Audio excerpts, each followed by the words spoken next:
This is Ryan, and I'm going to talk a little bit about sections 3.2 and 3.3. The topic is going to be graphs of functions and properties of functions. So let's get started. So we're going to spend a little bit of time talking about domain and range, intercepts and properties. So let's start off with domain and range. Now, when we talk about domain, we're going to be talking about where the graph is left and right. That's our domain. Domain is left and right. So we think about where does the graph sit left and right. So the graph starts over here. It starts right over here, and it stops right over here. And notice how that dot right there, with a circle around it, is filled in. So it's solid. That means it actually includes that value. And that value would be x equals 8.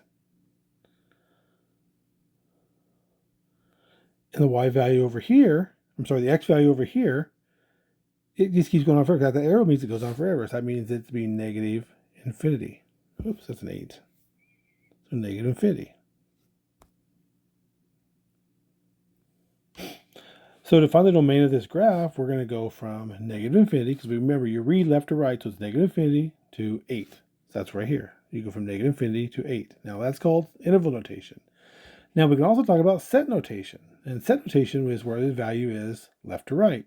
So it's every value less than or equal to 8. So it's x less than or equal to 8. That's the domain. Domain is left and right on the x-axis. Now range is going to be up and down on the y-axis. That's the range right there. And the range are y values. So if you think about your graph, what's the smallest y value on the graph? Well, it's going to be right here. So here's your smallest y value right here. And your largest y value will be over here. You got to figure out what y values correspond there. So that would be y equals 2. Because you go, negative 2. And this would be 4.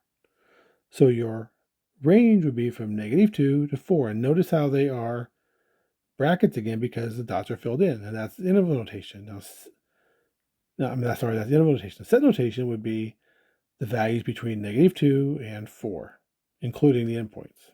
So that's domain and range. Now, the next thing we want to talk about is we want to talk about functional values a little bit. That's f of 4. So when I look at this value right here, that value right there, that's red, f of 4. If we compare that f of 4 to f of x, notice what changes. The x changes to 4. So on this graph, where does x equal 4? Well, we're going to go, here's 1, 2, 3, 4. So right here, right there, x is 4. And y would be 2. So f of 4 is 2. So in other words, when x is 4, y equals 2. Or f of 4 equals 2. F of negative 7. Well, what changes? The x changed to negative 7. So let's find negative 7. There's negative 7 right there. And the y value would be 3. So, and you do it like this. See how this works? You make that little jog. When x is negative 7, y is 3. So f of negative 7 equals 3. The next one, for what values of x does f of x equal 1? Okay, let's talk about this. So f of x equals 1. So we're looking for the x values. What's y? Well, y is 1.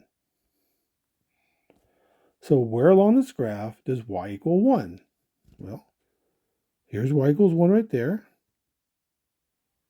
Right there. We get a different color. So y is 1 right there. Y is 1 right there. Y is 1 right there. And y is 1 right there.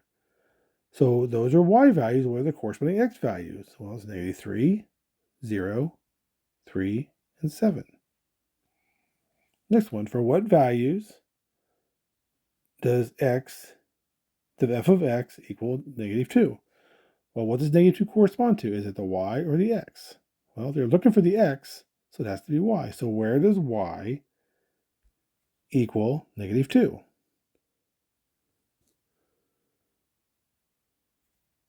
right there. So y is negative 2 right there. And that corresponding x value would be 8. Okay, let's look at the next one.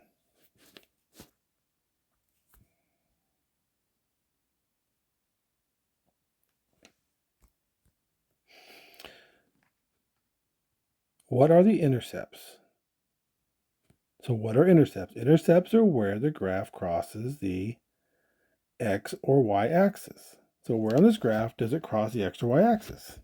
Well, it crosses right there, crosses right there, crosses right there, it crosses right there.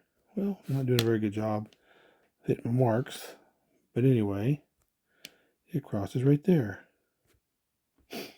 And what are those ordered pairs? Well, negative 2, 0, negative 1 half 0, 7 thirds 0, and 0, 1.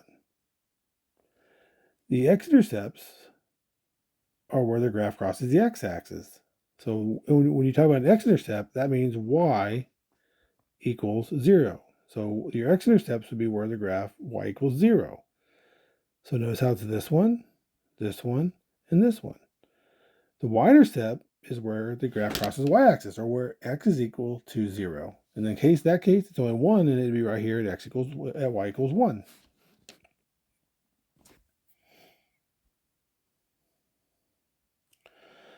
How about increasing and decreasing and constant? So increasing is where the graph is going up. It's like going up a hill.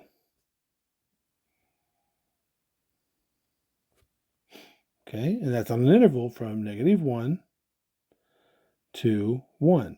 Those are x values. The big thing about this is these are x values. These are domain values. These are x values. It's increasing between x is negative 1. See right there, x is negative 1.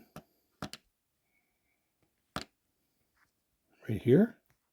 And x is positive 1. That's the interval at which it's increasing. And over here, it's from here. Oops. It's from here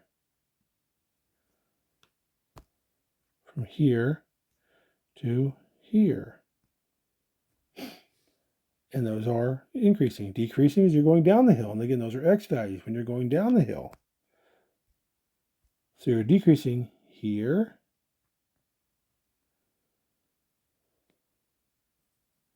and decreasing here, and decreasing here.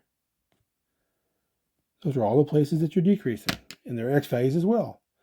And where it's constant, that's where it's flat. That's right here. Your constant right here. These are constant right there. Okay, let's talk about local maximums. List the values of x for which f has a local maximum. Use a comma to separate the values. So these are x's again. So local maximums. So here's a max. Here's a max. So what are those x values? X is 1, x is 6.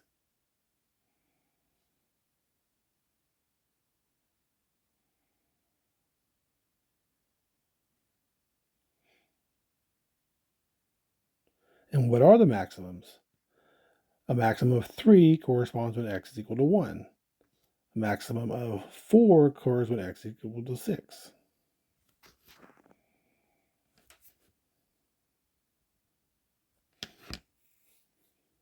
Now the opposite of that would be minimums. So where do our minimums occur? Here's a minimum right here. Here's a minimum right here. So our minimums occur at negative 1 and 3. And what are the minimums? Well, this minimum is negative 1, and that one minimum is 1. Okay.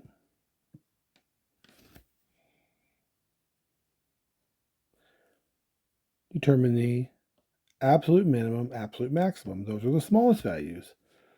So absolute minimum occurs when it's the smallest point is right there.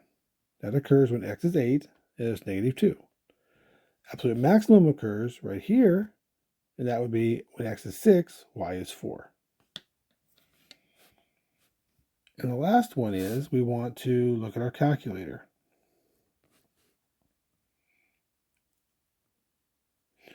Determine the symmetry and the local max. So if I give you the function 11x or 11y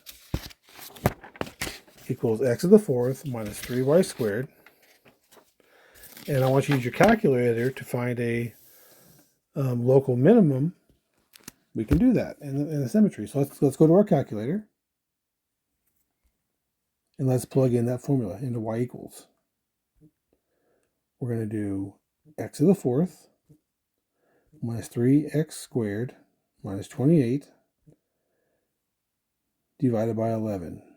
And we're going to graph it on the standard. So I'm going to hit zoom standard 6. And it's going to graph it. Then what I can do is I can find a local minimum. And you can use your second calc to find a minimum. You press 3. You do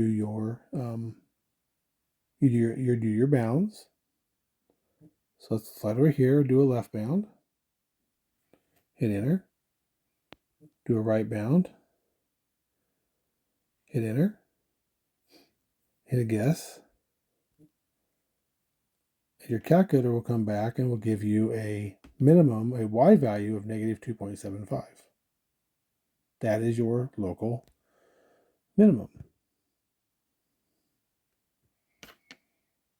Okay, so hope this helped. If you have more questions, let me know.